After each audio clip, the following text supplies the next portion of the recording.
પર તો મોરબીમાં મહર્ષિ ગુરુકુળની ઘોર બેદરકારી સામે આવી છે।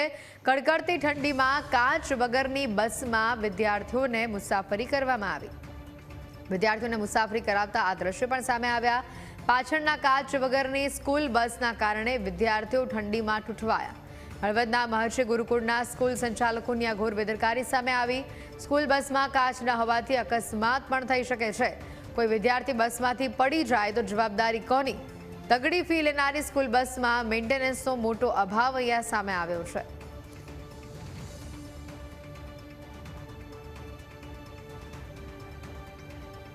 ઘટનાના આ દ્રશ્યો ઘણા ચોંકાવનારા છે। જો આ બસના કાચ તૂટેલા હતા તો પછી આ બસમાં વિદ્યાર્થીઓને બેસાડીને મુસાફરી કેમ કરાવવામાં આવી તે સૌથી મોટો સવાલ છે। આનાથી પણ વિશેષ પાછળ જે વિદ્યાર્થીઓ બેસેલા વિડીયોમાં જોવા મળી રહ્યા છે, જો એમાંથી કોઈ વિદ્યાર્થી નીચે પડી ગયું હોત તો જવાબદારી શું શાળા લેત? શાળા સંચાલકોને ખબર છે કે તેઓ આ પ્રકારની સ્કૂલમાં બાળકોને ફેરવે છે, આ પ્રકારની સ્કૂલ બસમાં બાળકોને એક જગ્યાએથી બીજી જગ્યાએ મુસાફરી કરાવવામાં આવે છે। આને લઈને સૌથી મોટા અને ગંભીર સવાલો ઊભા થઈ રહ્યા છે।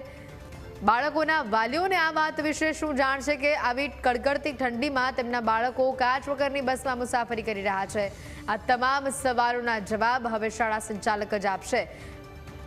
શાળાની આ ઘોર બેદરકારી સામે આવી છે। વધુ માહિતી મેળવીશું। સંવાદદાતા હર્નિશ જોડાયા છે ફોન લાઈન ઉપર। હર્નિશ, મોરબીમાં મહર્ષિ ગુરુકુળની આ ઘોર બેદરકારી, કાચ વગરની બસમાં વિદ્યાર્થીઓને મુસાફરી કરવામાં આવી। જરૂરથી હેતવી વાત કરીએ તો જો અત્યારે શિયાળો ચાલી રહ્યો છે અને ઠંડીમાં કાચ વિનાની સ્કૂલ બસ છે જોવા મળી રહી છે।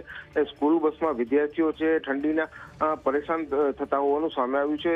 સામાન્ય રીતે ઉનાળામાં બસના કાચ છે ખુલ્લા રાખવામાં આવતા હોય છે, પરંતુ આજે બસમાં શિયાળો હોવા છતાં પણ પાછળનો કાચ છે એ ન જોવા મળ્યો હતો અને આ બસ છે મોરબીના હળવદ રોડ ઉપર પસાર થઈ રહી હતી અને આ બસ છે મહર્ષિ ગુરુકુળ હળવદની હોવાનું ધ્યાને આવ્યું છે। વિદ્યાર્થીઓને ઠંડીમાં મુશ્કેલી અનુભવી રહ્યા છે, ત્યારે ઠંડીના કારણે વિદ્યાર્થીઓનું આરોગ્ય બગડે કે અકસ્માત થાય તો જવાબદાર કોણ, તે પણ એક મોટો સવાલ છે।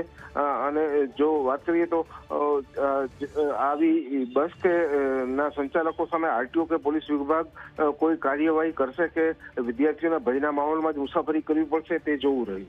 હર્નિશ, આભાર વિગતો બદલ।